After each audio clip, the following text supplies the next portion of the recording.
Hey everyone, it's Nabeela. You're listening to me read my latest article for Reimagine Success on Substack. To those of you who are joining me for the very first time, I'm thrilled to have you here. If you enjoyed today's article, I invite you to subscribe, and to my returning subscribers, welcome back.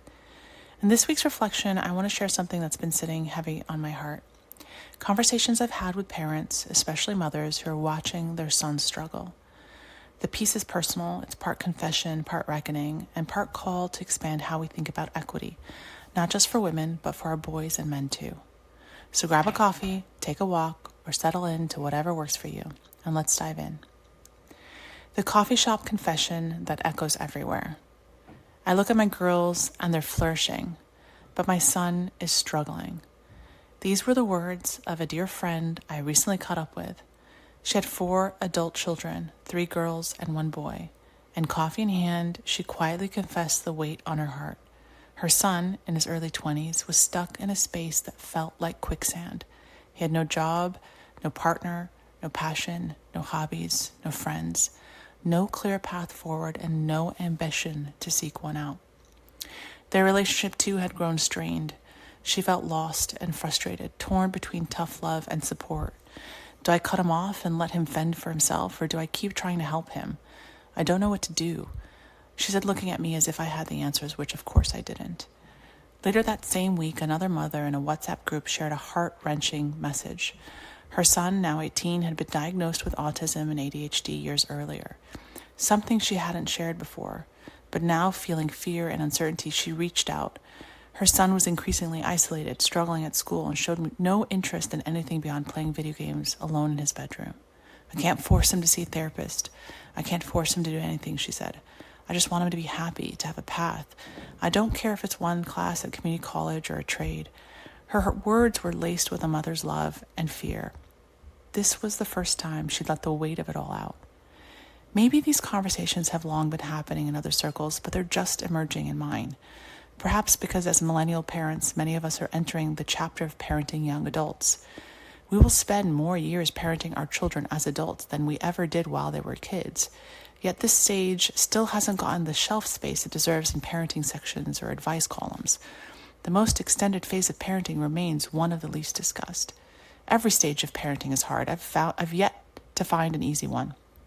But there's something uniquely painful about watching a young man drift through early adulthood like a plastic bag caught in the wind. Maybe it's because in every other stage of parenting we feel our influence and authority has more impact.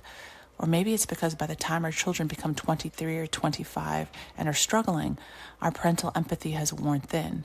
Or maybe our expectations of men are harsher and unrealistic. But what struck me most in both conversations wasn't just the parents' turmoil, it was the quiet crises of the boys themselves. In recent months, I've heard the story repeatedly, young men who feel stuck, invisible, confused, unmotivated.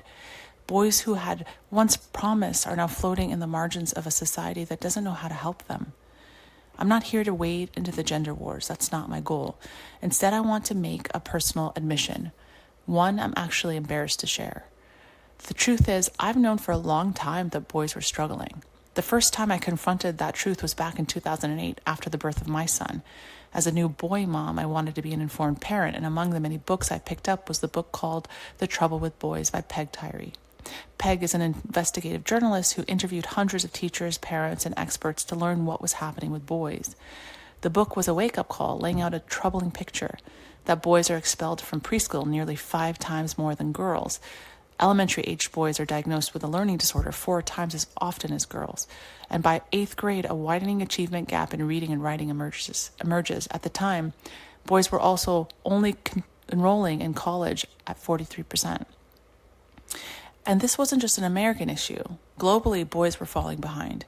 In the UK, as early as 1998, the British government launched a national boys initiative, and Stephen Byers, then the school standards minister, warned that failure to raise the educational achievement of boys will mean that thousands of young men will face a bleak future in which a lack of qualifications and basic skills will mean unemployment and little hope of finding work. We are now watching Stephen Byers' warning and Peg Tyree's predictions come to life. Now hear me out. Yes, it's true that young men today are being drawn into the darker corners of the internet.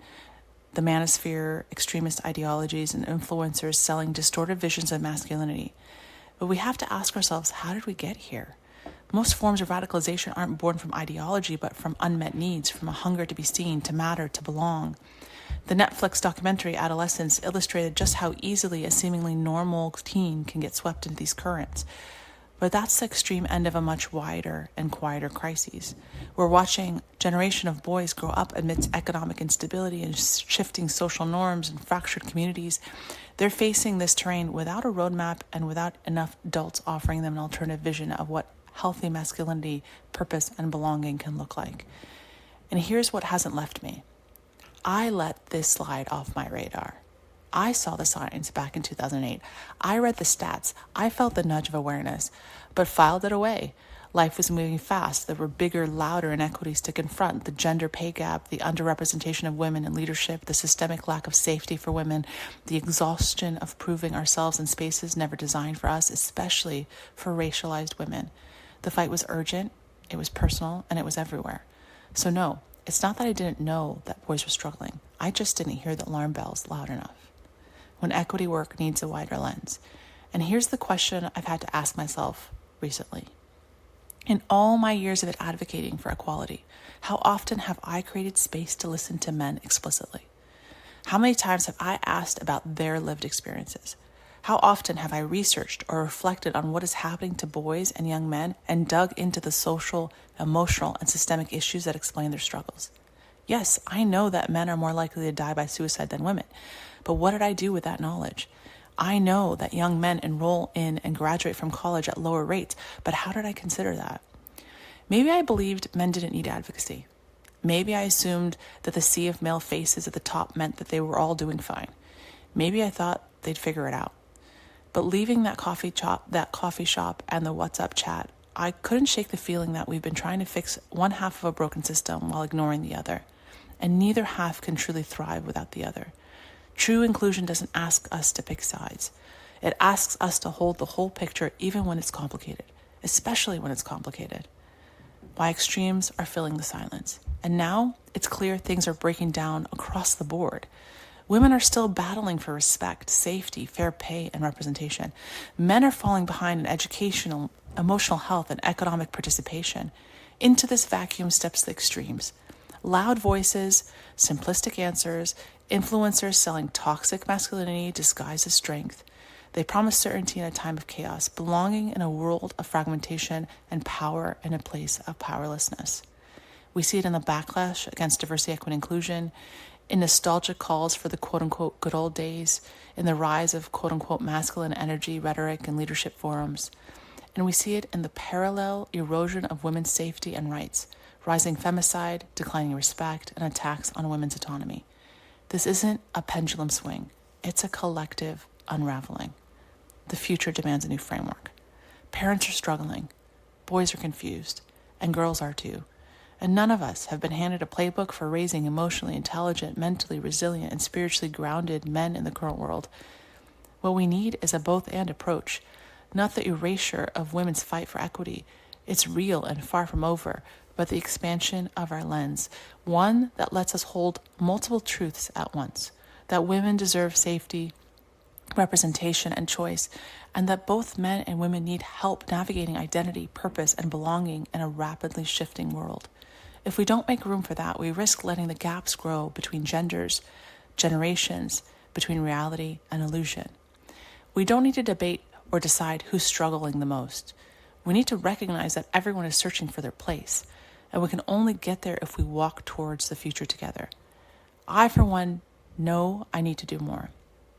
I should have been doing more all along. As always, take care of yourself and those around you. As additional note, I want to make sure that it's clear that advocating for others shouldn't hinge on our own personal revelations. It should begin with listening deeply to the lived experiences of those most affected.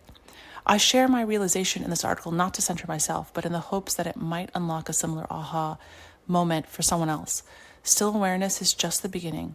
What matters most is what we do with it. So in that spirit, I want to turn the spotlight towards someone whose work is already making a difference, a powerful male voice who's putting men's mental health front and center. I met Samir last summer when he moderated a panel I was on, and I've learned more about him and his work since then. Samir's podcast, Gents Talk, is regularly ranked among the top 10 self-help mental health podcasts in North America and in the top 5% globally on Spotify. So I encourage you to check it out. Take care.